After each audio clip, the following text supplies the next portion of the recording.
démb salaamaaleykum émission tey bi dana dugg ci néeg bu nga xam ni ay génération dinañu ko soxla parce que tey jii borom émission bi dafa indaale loo xam ni mën naa ni héritage la bu muy legacy ndokk yàlla nag ba nga xamee ni borom émission bi papa la ci ñi nga xamee ni ñooy def reportage sportif. kon am na ñoo xam ne tey jii buñ ci jotoon jël nangu ko ci Sénégal parce que dañu am doomu Sénégal bu nga xamee ni dafay sagu Sénégal mu nekk lu nga xamee ni njëriñu Sénégal la moom laa leen wax lii la ñu indaaleel livre 380 pages loo soxla ci sport africain avant indépendance ba ci horizon ay 90 di nga ko ci fekk. Garaama bàyyi la nga nuyoo mbokk yi soppe yi auditeurs yi. tout à l'heure danaa wax nag téléspectateurs yi pourquoi ma ni auditeurs yi ñu sóobu ci waxtaan wi jéem na tënk sa carrière parce que sa carrière dafa riche ba yow xajuloo ci benn émission mais dañuy jéem tënk rek ma bàyyi la nga nuyoo ba pare. mbokk yi maa ngi leen di nuyu di leen sant di gërëm Laye Diaw mii ma invité tey ci plateau bi ndaxte dañu nekk ci jamono joo xam ne jamono communication la. képp ku la woo pour nga communiquer. ak nit ñi. service bu rëy la rendre. jërëjëf Coulibaly. moo tax maa ngi koy remercier pour loolu. li mu wax nag dëgg la sport bi moom xaw naa ci sonn tuuti. am na lu ma ci xam. te nag li ma fas yéene def mooy li ma ci jot a xam. for ko ci livre yi for ko ci voyage yi for ko ci organisation yi. ma jox ko suma xarit yi ak suma rakk yi. wax nga dëgg. ñu jëriñoo ko. wax nga dëgg loolu nag moo nekk nii livre 380 pages yëpp sur le sport ah Sénégal Afrique dans le monde xaritam préfacé ko Garan Coulibaly je me suis rendu compte que ton ami Lamine Diack moo préfacé livre bi Lamine Diack ton vieil ami avec qui tu as cheminé bi mu nekkee président confédération africaine d'athlétisme yaa doon son secrétaire général sa ànd ak Lamine Diack fu mu sosoo. Lamine Diack bi ñuy ànd yàgg na. yàgg na kay. mën naa ne sax famille Lamine Diack ñoo ma tax a découvrir le sport As Diack. ñëpp a xam ci football. te muy formé jeunes yi. oui oui. waaye formé wul jeune rek de. wax nga dëgg man moom As Diack moo ma formé. wax nga dëgg. ndax moom ma njëkk a yóbbu ci stade en 1947. 1947. en 1947 ñu seetaan yi. match football. te laa jógee. intéressé wu ci sport yi. daan nañu ànd sax di seetaan athlétisme di seetaan lu ne. boobu temps sport bi ni mu demee woon ak ni mu demee léegi xaw na wuute. bon waaye nag nit ñi bëggoon nañ ko trop. bëggoon nañ ko kay. waaw jeunesse bi bëggoon nañ trop sport. parce que temps yooyu mën naa ne distraction yi bariwuloon noonu. wax nga dëgg. loolu moo taxoon jeunesse bi bëggoon nañu sport trop te man ci jeunes yi bëggoon sport. ci la bokkoon ci nga bokkoon. ci sa livre bi gën naa ci xam Lamine Diack gën ci xam Kéba Mbaye Kéba Mbaye bi nga xamee ni moom tamit jeu de l'amitié yi bi ñu koy def fii en 1963 moom la ñu dénk secrétariat général bi ngeen ànd ci ak moom sa diggante ak Lamine Diack li ma ci jot a xam maa ngi xam nag dëgg sa diggante ak Kéba ci livre bi. lu leen boole moom sport Kéba Mbaye. gis nga ñaar nit yooyu nga tudd mën naa ne sax Sénégal xamuñu leen daañ leen gis nii rek ñu ngi leen bëgg di leen respecté waaye Sénégal xamuñu leen. man mii xam ne maa daan ànd ak Lamine Diack di wër monde bi. dégg nga moom def nañu 5 continents yi mën naa la ne ci ñi xam Lamine Diack laa bokk. oui. nit ku rëy la. ndaxte boo xoolee conseil am bi muy diriger actuellement déjà ak bi mu jot a diriger ci temps yi passé ci conseil boobu dafa fekk ay ministres de grands pays dafa fekk ay savants waxuma ay professeurs d'université kese de ay savants laa wax comme ñi par exemple ñi yore marketing bi dans le monde actuellement ci ñi koy xelal ñu ngi ci comme le professeur Helmut Diegel daa ci fekk ay généraux daa ci fekk ay grosse fortune Bob Hassan bu Indonésie il y a 15 ans c'était même pas 15 ans. C'était la deux moo doon ñaareel. après le prince de Brunei. ñooñu ñu ngi ci conseil boobu ñooñu xam ne ful caaxaan leen jiite. wax nga dëgg. alors ñooñu nag la Lamine Diack di jiite te du dee benn yoon dañuy reconduire mandaam. reconduiraat mandaam. nga xam ne kooku dëgër na. wax nga dëgg. parce que conseil boobu conseil bu doy waar. wax nga dëgg. Kéba Mbaye nag moom. le juge moo wax ci livre bi. Kéba Mbaye. foog naa ne moo ci ne. membre fondateur du foyer France Sénégal ak Pape Fofana. Kéba kay lu ne def. Kéba. waaw. ñooñu kenn gënoon a xamee sport. wax nga dëgg. ndaxte boo demoon Lausanne tey man dem naa Lausanne tribunal arbitral du sport. moom koy soog a créé. dem naa fa. te waxtaan ak tubaab bi fa nekk. oui oui. waaye tubaab yooyu ñoo ñu gën a gëm Kéba Mbaye. tubaab yooyu ñoo ñu gën a xam Kéba Mbaye. wax nga dëgg ñoo ñu gën a gëm Kéba Mbaye ñun sénégalais. wax nga dëgg. keroog dama kontaan. wax nga dëgg ndax dama dégg li muy wax ma xam ne daal am na foo xam ne am nañu considération pour sénégalais yi. wax nga dëgg. gaa ñi expert laa nekkal tey ci émission bi mu indaale nag livre bii nga xamee ni héritage la neex na wétali ko keroog ci cérémonie de dédicace bi le ministre Mbagnick Ndiaye dafa ni dans l'avion livre bi la wétali ko bi muy agsi Dakar yëgu ko ndax livre bi Garant ci sa vécu nekk nga aussi champion Dawa Yoff du 200 mètres tu as été athlète tu as été basketteur mais defuloo carrière pratique bu yàgg lu tax. c'est-à-dire man Vanval Novel ñoo ma gën a sippi ci sport basket laa fa daan def. basket en cadet kan Falilou moo doon capitaine. Falilou Kane l'ancien ministre oui oui. l'ancien ministre. il paraît que c'est un très grand basketteur. ambassadeur moo doon suñu capitaine. oui oui. Masson Diop ci équipe boobu la bokkoon. Assane Masson Diop. Barki Diallo du boom bi organisé méthode. parce que équipe boobu la bokkoon ñun cadet laa commencé. waaye nag ki ma ci génnee mooy professeur Baba Ibrahima Kaké boobu lycée Baba la ñu. parce que rencontré nga ko. professeur Baba Kaké. Baba Kaké historien bu mag bi. boobu lycée Val la nekk. moom suma grand. mu ne ma yow boo taxawee ak gazon bi sax parfois ñu jaawale la gazon bi nga bëgg basket loolu daan sotti. wax nga dëgg. ma dem defi athlétisme di daw fekkoon na nag ñaari tali yëpp tëb naa baraag yëpp perche laa daan def bi ma nekkee xale ak ñaari tali ak suma xaritu ñaari tali yi dañ daan perche. école fii ñu def baraag yi booba temps terrain la woon. baraag dañ daan yeew buum ci élastique ci benn baraag yeew ko ci beneen bi mu traverse tali bi. est-ce que. moom lañ daan tëb boobu ak ñu mel ni Lô Farba. oui oui ministre. oui ak ñeneen ak ñeneen. oui xale la ñu. oui sport dañ ko bëggoon bi ñu nekkee xale dañ daan def sax ay rencontre athlétisme. dëgg ñaari tali contre Castor. wax nga dëgg Gérard Diamé moo ne Castor. wax nga dëgg xam nga yooyu yëpp xewi na léegi. wax nga dëgg wax nga dëgg n'est-ce pas alors donc dañu bëgg mos a bëgg sport. ba ma jógee ci basket nag dem de athlétisme di daw 60 mètres 80 mètres nekk champion du Dawa Yoff. 200 mètres. scolaire universitaire. da nga am. après ma dem Gorée 4 fois 100 mètres Gorée. athlète di daw 100 mètres Gorée. temps yooyu nag amoon na fi koo xam ne kenn mënu ko raw. wax nga dëgg. Bouba Mbaye. il s'appelait Bouba Mbaye gendarme la woon. wax nga dëgg. 100 mètres AOF yëpp moo fi mënoon. championnat du Sénégal 1958 Thiès dañ ko defoon Thiali championnat yu neex a neex sax. moom moo raw man ma jël deuxième. Ndiaye Fob bu Saint-Louis jël troisième. Ndiaye Oumar. moo xam ne 200 mètres moo fi mënoon. ñëw xaw ma lu ko ci xiir keroog. góolul na Saint-Louisienne. waaw wax na dëgg. Ndiaye Oumar. mu daw 100 mètres ñu raw ko. ñun la woon jigo keroog dafa def faux départ dañ koy éliminer pour faux départ. moom Maréga yëpp. alors Sénégal France ba kii moo ko reporté kii Garant keroog bañ la nee yaay reporté match boobu diisoon na ci yow. match boobu daal match bu doy war la laay. yaa koy reporté. maa ko reporté waaye bii bi gisuma ko. dafa gaaw.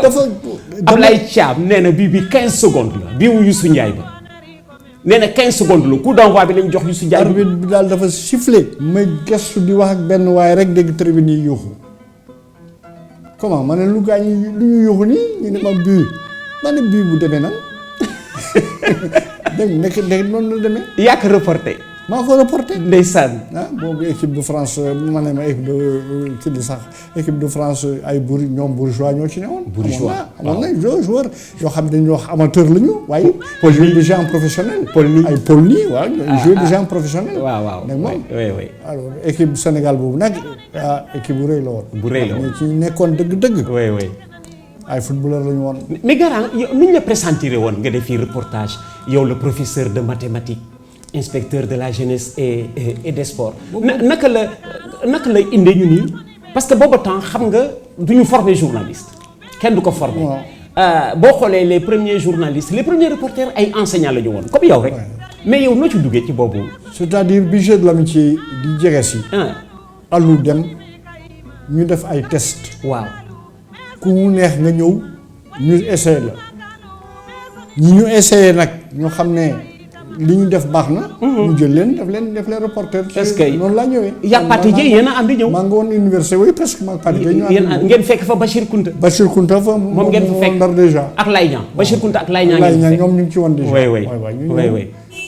après Jeux yi nag ñu ne ñu bon léegi da ngeen di defee journalisme au Cora. ndeysaan n'est-ce pas. en France man leen man kat fu mu nekk xaw naa sore. waaw ci suma jàng mi moo tax mënuma dem def bokk ci affaire yi. loolu moo tere nekk journaliste. d'accord sinon journaliste laa doon. mais moom nga Garant yow kay da nga bari métier da nga bari métier mais journaliste nga aussi. parce que fii ci sa carrière sportive ci livre bi ñu ngi ko ci présenté comme étant journaliste des sports parce que jamono ji boobu. téye micro ci stade jafe na Garant Coulibaly jafe na parce que njàng mi c'était de qualité bala ñëw ba la preuve da ngeen dafa ay tests ñuy éliminer booba temps téye micro ci stade jafe na nga garde nag de sa Sénégal France un bon souvenir man dama ci am souvenir parce que dama ñëw stade bi fees ba nekk xale bu tuuti rang ba stade bi fees ñu tëj bunt bi suñu kii dàqu ñu ma daw dugg cinéma Liberté xaw ma sax ban film may génn tellement j'étais déçu génn di déglu reportage bi ma am ci boobu takk mu nekk souvenir bu rëy ci man. yow sa carrière sportive finalement même sa carrière reporter jotul yàgg trop da nga defi leneen. yàggul carrière suma carrière sportive aussi dama gaayoon am genou. dama teel am genou ci football. oui match universitaire yi. oui laa am genou loolu ko arrêté ma nekk dirigeant. nga nekk dirigeant alors je disais tout à l'heure Garant Coulibaly jaar-jaaram professeur de maths inspecteur principal jeunesse et sport athlète. perche la doon def 100-200 champion d'Ayof scolaire du 200 et du 4x100 directeur technique du Stade de Mbour reporter sportif dès 1963 Garant Coulibaly ancien président de l'ONCAV 71-75 nawetaan bi ci njëkk a sanc nga bokk oui 71-75 directeur des sports 74-76 conseiller technique de 3 ministres yan ministre Landing Savané. oui. François Bob. Joseph Mathiam. Secrétaire général zone 2 du Conseil supérieur du sport en Afrique. Directeur technique du CNOS, Garant Coulibaly. Directeur du stade Léopold Sédar Senghor de 85 à 94. Secrétaire général de la Confédération africaine d'athlétisme. Booba Lamine Diack mooy président. Directeur du centre régional de développement de la Fédération internationale d'athlétisme à Dakar de 91 à 2002. Directeur du centre international d'athlétisme de Dakar. Garant yëgoon nga ni tu as été une ou deux fois présenté ministre des sports. ministre des sports dafa dis de. mais Garant attan nga que. nit ñuy wax ministre des sports. Garant li nga bind fii ci sport. waaw ministre des sports mënu ko. xam sport ak nekk ministre des sports du benn. parce que ministre des sports dafa bëri ma wax ko. dama jegeñ ministre des sports ba tey. bras droit ministre des sports la moo sa nekk pratiquement depuis 20 ans 25 ans. dama jegeñ ministre des sports yi. muy Mathiam muy François Bob muy Abdoulaye Makhtar Diop muy Landing jegeñ naa ñëpp xam naa li ci biir yombul de. yombul la. da ngay dégg xam nga. mais xam nga pourquoi du yomb pour ñu mel ne que yéen sport boo déggee da ngay dégg nii rek nga yaakaar ne dóor ci bal bi la. waaw mais xam nga pourquoi du yomb pour ñu mel ni que yéen ku nekk ministre des sports. mënuloo bañ a politique. am na ñu bare sax ñoo xam ne leen éliminé duñu politique. parce que dafa sensible religion éducation ak sport au Sénégal mooy ñetti nekk yi gën a mag ak culture moo tax xëy na loolu mooy tax muy jafe mais su fekkee ni sport rek la da ngeen ko attan lii kuy ministre di nga ko soxla ak nag c'est vrai loo xam ne ni xëy na ça n'a rien à voir avec le ministre mooy li nga wax tout à l'heure bàyyi ma ni woon ci daal baax naa ni daal. alors waa Garant sa motivation fu mu jógee motivation bi. pour noo toogee di ko xalaat. net parce que léegi xam nga dafa am li ñuy wax l'Union africaine. L'Union africaine chef d'État yi ñoo ko organisé. Chef d'État yi bañ ko organisé dañuy organiser aussi conférence des ministres des sports yi dañuy tase di waxtaan. te conseil supérieur du sport en Afrique ministre des sports ñoo fay tase di waxtaan. bon nag ñaari ndaje yooyu ñu mën a am. ma yaakaar ne conseil supérieur des sports en Afrique bi nga xam ne moo fi nekkoon ci njëlbeen. dafa nar a disparaître. te bu disparaître ñii nga xam ne ñoo sàncee sport africain. boo moytul ñu fàttali leen. wax nga dëgg. loolu moo tax ma bind livre bi. pour fàttaliku nit ñi. ñoo xam ne am ñu fi nekkoon. ñoo xam dëgg-dëgg yu ku mel ni Tessema xale yaa ngi koy wax rek waaye xamuñ ko. waaw. mais yéen nag ceew Tessema kooku montagne la. qui était président avant Ayatou. moo nekkoon président CAF. avant Ayatou. moo jox doole CAF. waaw avant Ayatou parce que CAF bi ñu koy defar en 1956 tubaab bi dañu doon reetaan ñeenti pays ñoo fi nekkoon FIFA. gaa ñi toppande ñeenti pays nan la ñu mën a defee confédération. Afrique du Sud Éthiopie Soudan. mu ngoog Égypte. waaw alors waaye xamuñu woon ne bu ñu tegee fukki at Afrique dana éclater en 30 morceaux. nekk 30 pays indépendants kenn sañu woon xalaat loolu. wax nga dëgg. loolu moo nax ñu bari moo tax CAF am tey am doole te lu mu wax it ñu topp ci. wax nga dëgg. CAF organisation la boo xam ne tey jii. ci organisation yëpp doole ci monde bi la ci la bokk. xam naa ñaar yoo bëgg. je commence par le réveil de Saint-Louis. yow la Dakarois. noo bëggee réveil de Saint-Louis. jaloore bi ñu def 1957 boobu man aw position maa ngi diggante Jeanne d'Arc Foyer Gorée et cetera. mais amoon position bu fixe. waaye bi ma si daanee fii réveil de Saint-Louis en 1957 contre Étoile Filante de Lomé. demi-finale dëgg jamono yooyu. Étoile Filante de Lomé dañuy rawoon ci football. wax nga dëgg. ndax benn tubaab moo leen doon entraîné woon leen lii football. wax nga dëgg. réveil def fi match bu héroïque waaye nag Étoile Filante Lomé moo ko mënoon de. ñu def ñu dem Ndakaaru ñu dem Thiès kaw Lomé kenn yaakaar loo ne réveil dana gagné Étoile Filante Lomé. Étoile Filante gagné Lomé gagné leen. waaw. ci laa xam ne ñii jar nañu supporter. réveil fekk Lomé à Lomé Étoile Filante gagné ko dëgg. waaw ñoom Oscar Anthony. avec la qualité du jeu. réveil. ci la réveil jógee nag di football boo xam ne fii dëgg-dëgg réveil dafa mos a nekk école football. ñoom Serigne Mbaye Fall la woon ñoom Serigne Mbaye Fall man qualité bi souvent moom laay xool ah. oui waaw.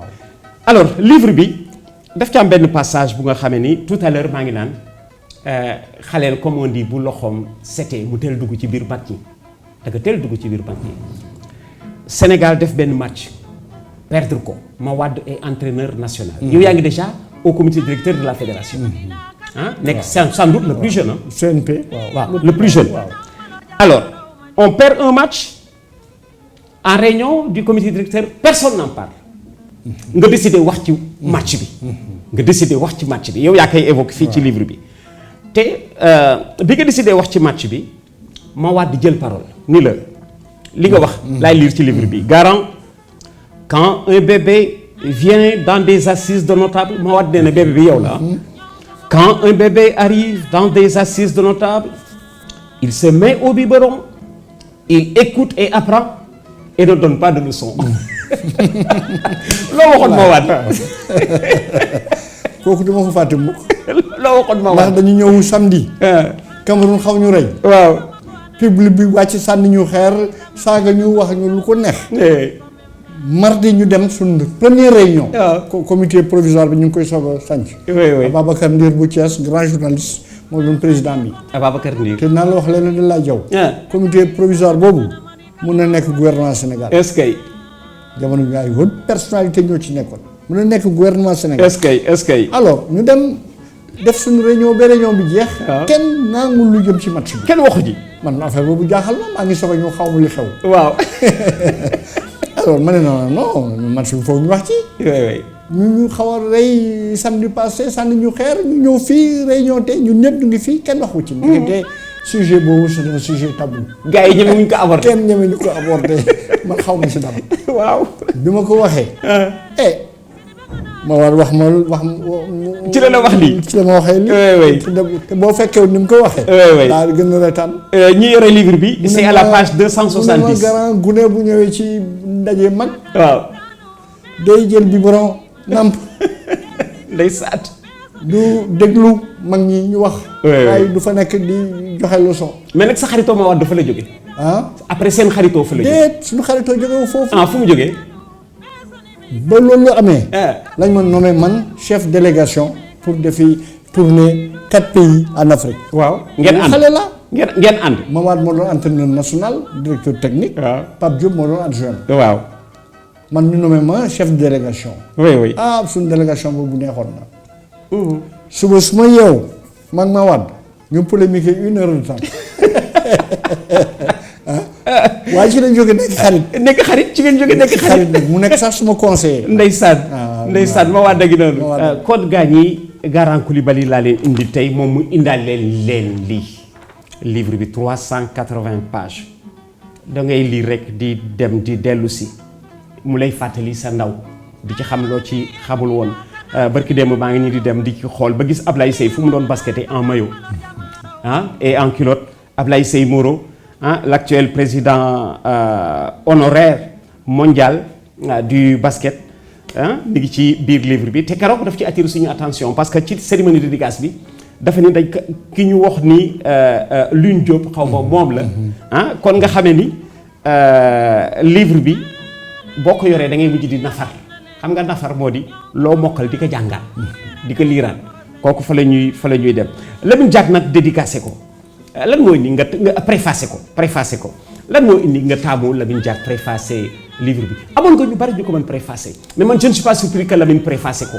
dama xam ne rek Lamine sport africain kenn gënu ko xam. wax nga dëgg. gisuma kenn ku ko gën a xam Lamine Diack sport gis nga bu ñu waxante dëgg. man ñetti nit laa gis yoo xam ne dëgg suma carrière marqué nañ ma. waaw. Tessema. benn ma doon wax léegi. Lamine Diack. devancier Ayatou à la CAF. waaw Lamine Diack. waaw ak benn algérien bu ñu wax Mohamed Bagdad. kooku moom c'est un phénomène. oui. kooku moom administration sport rek. oui. diriger une réunion rek organiser un travail et cetera. gisaguma ko man. jërëjëf Coulibaly. ñett ñooyu daal. pour man ñooy sumay modèle yi ci dans le sport africain moo tax mooy wax te Lamine mu préfacé ko. ci situation bi ñu toll nii. Garan yéen ñiy mag ci sport bi amul constat bi def ngeen que Sénégal bu ñu demee ba 50 ans après les indépendances bu ñu suspendre stade bi gën a mag amul fu mu jëm loolu du constat d'échec. si en partie mais gis nga développement sportif ñetti affaire la ay stade bu amul stade de basket doo am basket. wax nga dëgg. loolu kooku c'est élémentaire. ay stade d'abord ensuite ay compétition. bu amul ay compétition basket amul ay compétition football amul ay compétition athlétisme. kenn du avancé. wax nga dëgg. troisièmement nag des gens formés. parce que compétir comme ça pour compétir rek doyul il faut que mu am une qualité.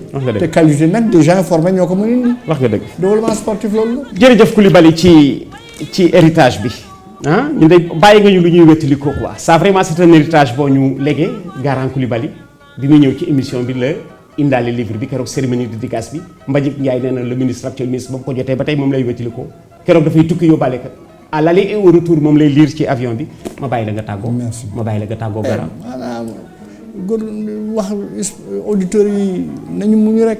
jërëjëf góorgóorlu rek. sport du affaire yu yàkkamti de. wax nga dëgg. du affaire yu përëx de du loolu de. déedéet lu nekk da nga koy defar. méthodiquement. liggéey ko ak xam-xam. ak méthode. wax nga dëgg. sportu Sénégal nag ñu bari ngi wax di dem nii dugub nii du nii waaye demul fenn. sportu Sénégal ni mu meloon rek la mel. sportu Sénégal feebarul. wax nga dëgg.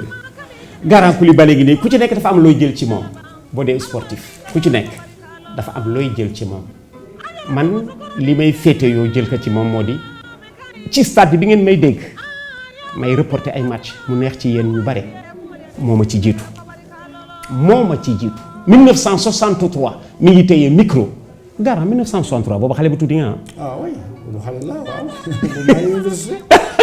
voilà 1963 mi ngi téye micro ci stade reporter ñoom Youssou Ndiaye ñoom Souri ñoom Dobengo ñoom Thioy Demba ñoom Yérim Diagne Lamine Koura daf leen a reporter ñii bi tubaab yi demee reportage sportif ñoo ko jël mu nekkoon nag élève Alassane Ndiaye Alou gën ci sopp loolu. Garan merci d'être venu man foofu lay jàpp am na ñu nga xamee ni boo génnee boo demee Nigéria daañu la wax Garan Coulibaly expert ci ay élèves yu nga xam ne daf leen jàngal te ba léegi mi ngi jàngale su génnee fii ci télévision bi ay élèves am ña ngi koy dëkk dafa am fu mu jëm di fa jàngale ji kon kii laa leen indil tey ku ko am jël ku ko ñàkk wuti ka comme dit le poète Garant merci d'être venu.